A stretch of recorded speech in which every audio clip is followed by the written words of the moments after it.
स्वागत है आपका करंट अफेयर विद आकर्ष में। आज का पहला क्वेश्चन है, हाल ही में ब्रिटेन सरकार द्वारा लाइफ टाइम अचीवमेंट अवार्ड से सम्मानित किए गए दिग्गज तेलुगु सिनेमा सुपरस्टार कौन है?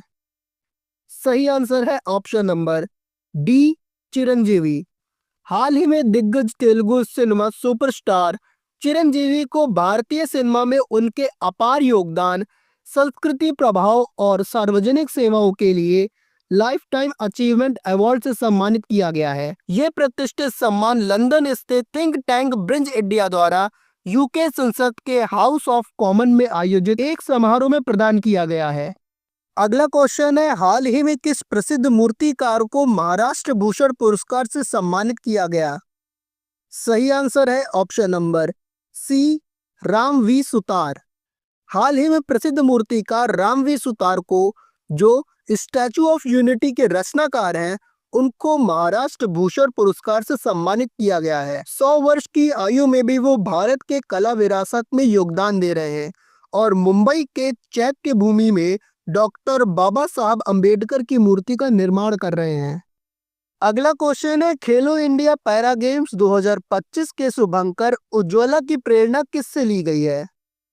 सही आंसर है ऑप्शन नंबर ए, घरेलू गौरैया। खेलो इंडिया पैरा गेम्स 2025 का आयोजन 20 से 27 मार्च 2025 तक नई दिल्ली के 3 स्थानों पर किया जाएगा।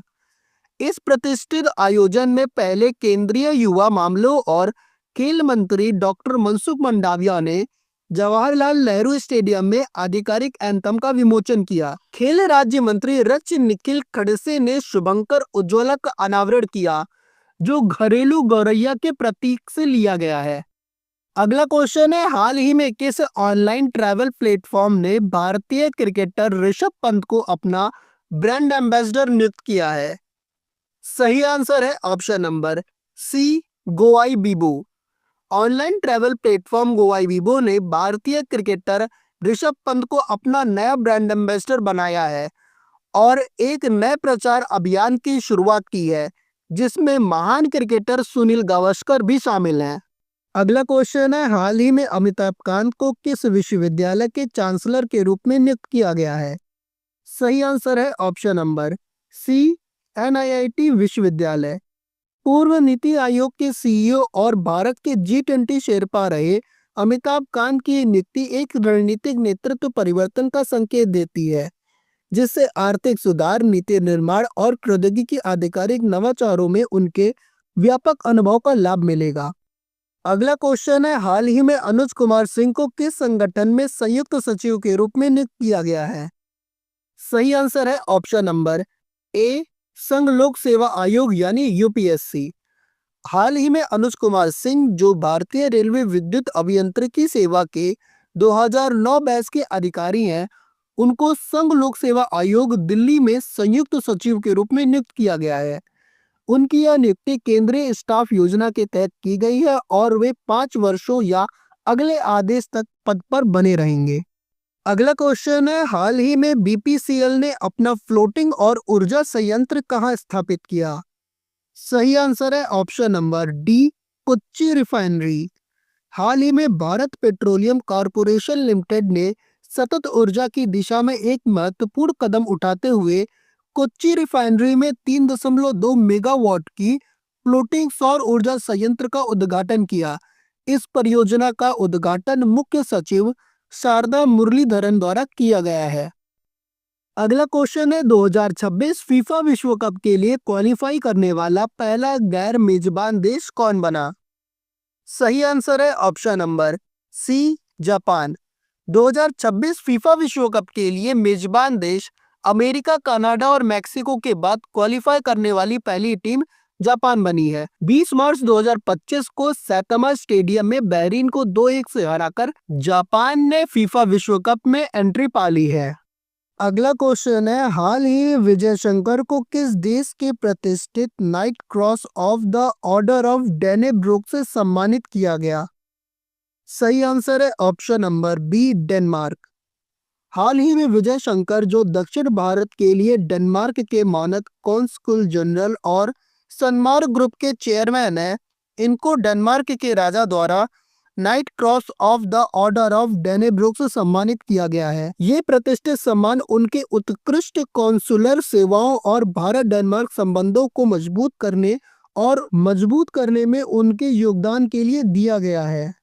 अगला क्वेश्चन है, हाल ही में किसे अंतर्राष्ट्रीय ओलंपिक समिति की पहली महिला और पहली अफ्रीकी अध्यक्ष के रूप में चुना गया? सही आंसर है option number D, Christie Coventry.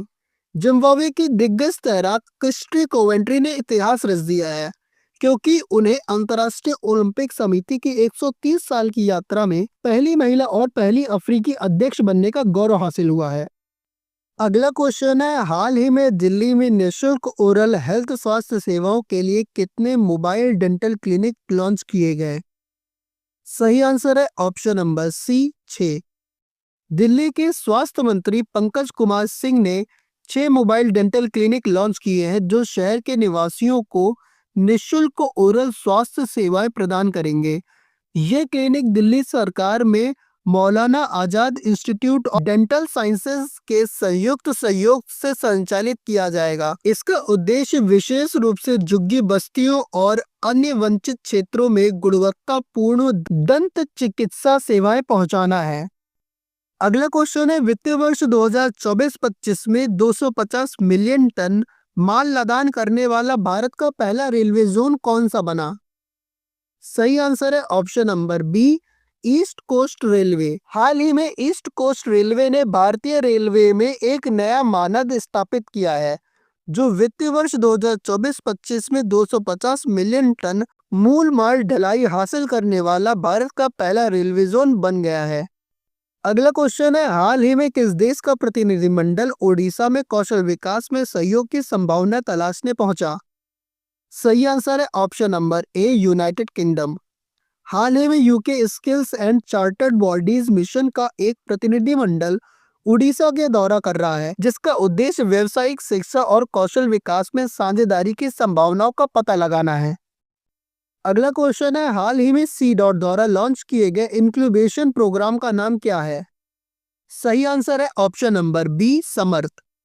हाल ही में centre for development of telematics यानी सी डॉट ने समर्थ नाम का एक समर्पित इंक्यूबेशन प्रोग्राम लॉन्च किया है, जिसका उद्देश्य दूरसंचार और आईटी क्षेत्रों में नवाचार को बढ़ावा देना है। अगला क्वेश्चन है, हाल ही में आंध्र प्रदेश सरकार ने किस स्वतंत्रता सेनानी की 58 फीट ऊंची प्रतिमा अमरावती में स्थापित करने की घोषणा की है?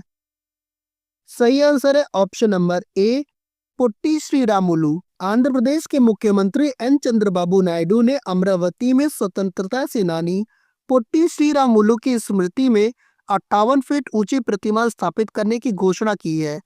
श्रीरामुलु के 58 दिनों के अनशन के परिणाम स्वरूप ही 1953 में आंध्र प्रदेश का गठन हुआ था। चलिए अब जानते हैं 24 मार्च के कुछ दिलचस्प और ऐतिहासिक घटनाक्रमों के बारे में। 1307 में देवगिरी में दौलताबाद के अजय किले पर अलाउद्दीन खिलजी के नेतृत्व में मलिक काफूर ने कब्जा कर लिया। 1855 में कोलकाता से आगरा के बीच पहली लंबी दूरी का टेलीग्राफिक संदेश भेजा गया।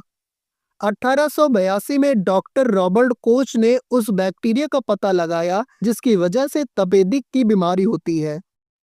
1603 में एलिजाबेथ प्रथम का निधन हुआ।